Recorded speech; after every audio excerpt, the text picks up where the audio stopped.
그래서 오늘 1시간 동안 알차게 우리 작가님과의 소통 시간 가져주시면 좋을 것 같고요. 오늘 이 개관식에 작가님과 함께하게 된 이 시간이 저는 되게 의미가 있는 시간인 것 같아요. 이 산골이라는 장소가 작가님에게도 좀 의미가 있는 것 같거든요. 네. 오다 보니까 이 근처인데 18층에서 이루어진 이야기를 보고 드리거든요. 네, 그런 관계가 있고요. 현장 작사와 스케치 여행 등 철저한 자연 관찰을 바탕으로 아주 꼼꼼하지만 날카롭지 않고 따사롭지만 허술하지 않게 우리나라 자연을 세밀화로 30년 넘게 담아내셨고요. 컴퓨터와 같은 도구를 전혀 쓰지 않고 손으로 따뜻한 자연의 느낌을 살려서 그리는 이태수 작가님의 그림은 사진처럼 실물과 똑같아 보이면서도 따뜻함 그리고 부드러움이 살아있어서 자연과 인간의 감성을 잘 전해주고 있습니다. 그렇게 그린 그동안의 책이 우리 순이 어디 가니? 심심해서 그랬어. 바빠요 바빠. 우리끼리 가자. 세밀화로 그린 보리 어린이 식물도감. 세밀화로 그린 보리 어린이 동물도감. 개구리가 알을 낳았어. 개미가 날아올랐어. 지렁이가 흙동을 누웠어. 잃어버린 구슬. 심심한 오소리. 잘가 똑이야. 옹달샘 이야기. 우리 반 여름이 할아버지 요강이 있고요. 자, 숨 한 번 쉬고요. 글과 그림을 같이 작업한 책은요. 가로수 밑에 꽃다지가 피었어요. 늦어도 괜찮아. 막내 황조롱이야. 알록달록 무당벌레야. 도롱뇽이 꼬물꼬물 제비나기 헐헐들이 있습니다. 그래서 굉장히 많은 책을 그림을 그려주시고 집필도 같이 해주셨습니다. 대표 작품이요. 알라딘의 판매량 순으로 기조를 했을 때 거의 70여 편 이상 굉장히 많은 작품들이 전시가 되어 있고요. 자, 그렇다면 우리 작가님에 대해서 이제 낱낱이 파헤쳐볼 시간이잖아요. 그쵸? 준비되셨습니까, 작가님? 아는 것만 들어보겠습니다. 어릴 적에 어떤 과정을 거치셨길래 이런 세밀하로 그림을 그리시게 됐는지 어릴 적 이 작가님이 참 궁금합니다. 시골로 살아서 그림을 배워봤다든지 그걸 좋아했다든지 이런 건 전혀 없었고요. 또 자연도 마찬가지예요. 노는 게 바빴지 뭘 들여다본다든지 이런 건 생각도 안 했죠. 근데 그게 나이가 좀 들고 또 아이를 낳아보니까 우리나라 자연 소중한 걸 느끼게 되고 그때 막상 우리 아이 책을 보여준다고 보니까 수입책은 있는데 우리나라 사람이 만들고 그리고 이런 아이들 책이 없더라고요. 생업을 위해서도 이렇게 그림을 그리셨다고 하셨잖아요. 그때 자연세밀화가 그렇게 생업에 도움이 될 거라고 생각을 하셨을까요? 모르고 있죠. 더 서울에서 살고 더 도시에서 사시다 보니까 더 자연에 가까운 거, 더 자연 친화적인 걸 많이 찾으시는 것 같거든요. 이 자연이라는 게 굉장히 매력적인 것 같아요. 작가님께서 보셨을 때도 저희가 봤을 때도 이 자연의 어떤 점이 좀 매력적인지. 지금은 그 자연을 떠나기는 힘들 것 같습니다. 산 장소도 그렇고 또 제가 그리고 있는 게 그거기 때문에 앞으로 그림을 그리거나 뭘 해도 자연과 관계가 있는 쪽으로. 만약에 내가 그림책 작가가 되지 않았다면 뭘 하고 있을까요? 지금도 변하지 않는 거는 두 번째가 목수였고요. 세 번째는 요리사였습니다. 목수까지는 아니어도 집에 필요한 탁자, 의자 제가 직접 짜고 있습니다. 음식하는 거 싫어하지는 않았어요. 요즘도 이제 칼질 제가 합니다. 칼질. 내가 만든 것 중에 제일 맛있었던 건 이게 있다. 이런 게 있어요. 그런 건 없고요. 그냥 궁금해서 이것저것 해봤죠. 그림을 제일 잘 그리시는 걸로, 그죠? 자, 최근에 혹시 조금 영화나 책이나 공연이나 전시 이런 쪽으로도 혹시 관심을 두셨던 분야는 있으실까요? 영화는 굉장히 처음부터 좋아했고요. 그 중에서 만화 영화를 참 좋아합니다. 그게 제가 한때는 90년대 중반쯤 됐을 거예요. 그 지하철역에서 그때는 이제 비디오 테이프죠. 매일 점심 먹고 한 편씩 본 적이 있어요. 그때 아마 본 것만 해도 200평이 되지 않았을까. 근데 그 뒤로 이렇게 알려지고 하는 애니메이션이 꽤 많습니다.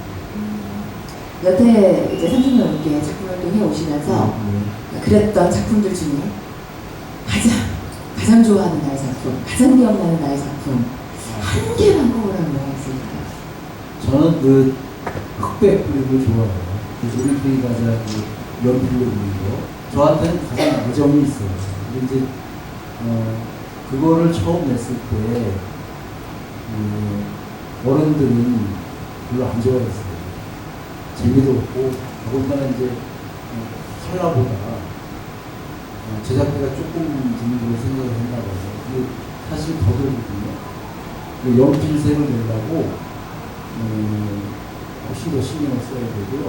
왠지 색깔이 없는 책은 똑같은 값 주면 좀 삐치는 기분이 있는 거예요. 별로 안 좋아하셨더라고요. 근데 저는 그게 좋습니다. 몇 종류 연필을 쓰셨을까요? 연필이 한 10종류 정도. 그 연필 10종류로 나뭇가지, 흰 눈, 거칠고 부드럽고 이런 것들을 전부 표현하셔야 되는 거잖아요. 이런 부드럽고 거칠고 이런 표현들을 하나하나 세세하게 표현하는 게 진짜 쉽지 않으셨을 것 같아요. 그래서 여러 개를 씁니다. 눈을 그릴 때는 H 연필은 되도록 안 쓰는 거고 B 연필을 쓰는데 손목에 힘을 아주 빼고 그리는 거죠. 그런 거고 예를 들어서 뭐 하얀 딱딱한 도자기 그린다 할 때는 H 연필을 쓰지만 그것만 가지고 색이 나오죠. 그러면 이게 같은 연필을 써도 순서에 따라 색이 달라집니다. 근데 이제 그런 거는 H 딱딱한 연필을 먼저 쓰고 그 위에 푸른 연필 더 얹으면 매끈한 색이 나오고 거꾸로 부드러운 연필 먼저 쓰고 H 연필로 눌러주면 그 부드러움이 그대로 살아있으면 잘하는 거죠. 이게 색깔이 같은 연필을 써도 순서에 따라서 많이 질감과 색이 달라집니다.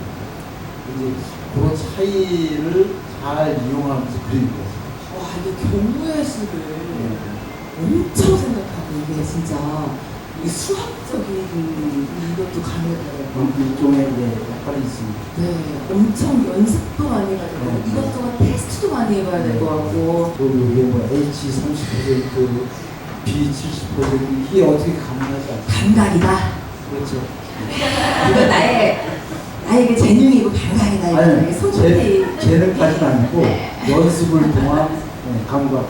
연설을 통한 나의 손끝 오는 감각 네. 타고나셨습니다. 여러분 박수 한번 주세요. 이렇게 하면 나의 가장 이제 그림을 보러 가면 너무너무 궁금해요. 그림을 전시장에 가잖아요. 뭘 봐야 되는 건지, 뭘 보는 게 잘 보는 건지, 내가 이 그림 앞에서 사람들이 막 끄덕여요. 그림을 보면 뭘 보고 저렇게 고개를 끄덕이는 걸까?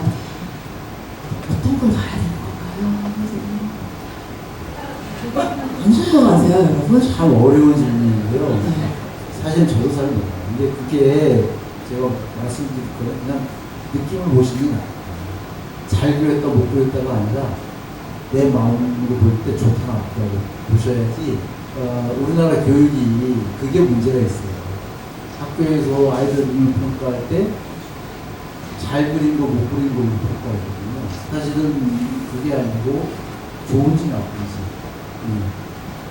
내 마음을 푸근하게 했는지 좀 안 그랬는지 이렇게 보시면 좋죠. 그게 이제 한 가지 방법은 자꾸 좋은 그림을 많이 보시면 그만큼 눈이 좀 올라가겠죠. 그래서 좋은 책, 좋은 그림책 많이 보여주고 좋은 전시장 많이 같이 가고 내가 뭐 볼 줄 안다고 그런 문제가 아니고 좋은 데를 같이 가는 거죠.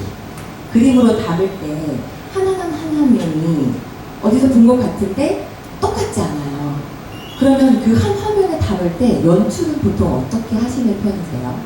자연은 혼자 있지 않잖아요. 같이 어울려 있잖아요. 근데 그게 아무하거나 어울리지는 않습니다.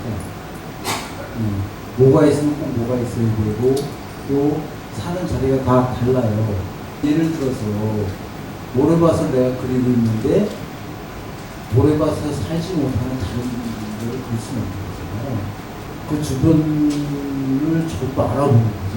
이제 아니, 내가 뭘 하나를 그리면 내가 어디서 사는 녀석인지 어떤 환경, 누구랑 어울려 사는지 이런 거를 세세히 이렇게 들여다보지 않으면 잘못된 그림을 그립니다. 그리는 시간보다 어떻게 보면 준비하는 시간이 훨씬 더 오래 걸릴 수 있어요. 그러면 우리 작가님만의 그런 관찰의 팁이 있을까요? 그래서 관찰하시고. 쉽지가 않은 것 같아요. 또 개인적 다 다를 수가 있고 그리는 사람마다. 저는 그냥 한 가지만 얘기하자면 처음과 끝을 제대로 봐요. 제가 이제 보고 그렸는지 그냥 그렸는지를 금방 알아보거든요.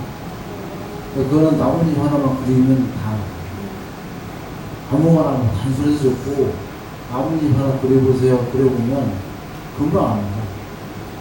이게 삐뚤삐뚤해도 보고 그린 건지 깨끗하게 잘 그렸는데 보지도 않고 그린 건지 그거는 자연은 같은 거였어요. 그 선이 똑같은 게 하나도 없어요. 조금씩 다르거든요. 여기까지 갔으면 뒤는 그냥 그래요. 여기까지 갔는데 그냥 뒤에서 이렇게 갈 수도 있거든요. 요걸 안 보는 거예요.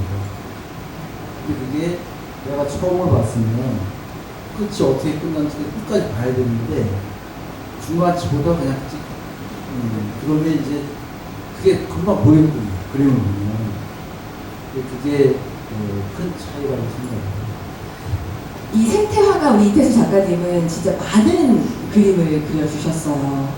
눈 오는 장면도 그려주시고 새의 깃털도 그려주시고 정말 많은 그림들을 그려주셨는데 너무 궁금해요. 그러니까 보잖아요.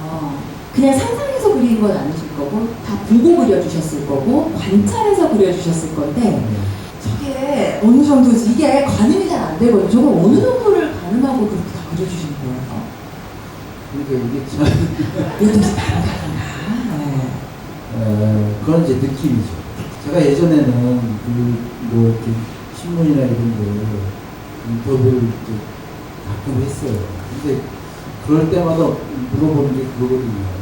제목이 그래요. 기사 제목이 사진보다 더 정밀한 거예요. 사진하고 꼭 비교를 해요. 근데 사진하고 비교하려고 그러지 말아야죠. 뭐라고 그래요. 깃털이 몇 개인지 모르죠. 근데 다만 그런 거 이게 가는 털인지 굵은 털인지 아니면 뻣뻣한지 부드러운지 촘촘한지 좀 헐거운지 뭐 이런 이제 느낌으로 가는 거지 요걸 하나하나 어떻게 세요? 아마 사진을 찍어도 셀 수가 없을 거예요. 표정이 안 나니까. 그거는 느낌을 보는 거예요. 그 느낌을 자기가 어떻게 받느냐 그런 차이일 것 같아요. 네, 혹시 기억에 남는 팬분들 있으세요? 초등학교 선생님 한 분이 계신데 자기가 지금까지 굉장히 고생을 해도 살았는데 퇴임을 하면서 자기한테 자기가 선물을 하고 싶은 거예요. 근데 그 중에 자기가 제 그림 중에 찍어놓은 그림이 있고 꼭 그거를 자기한테 선물하고 싶다고 그런 분이 정말 저한테는 남는 분이 있었어요. 네, 함께 해주셔서 너무 감사드립니다. 우리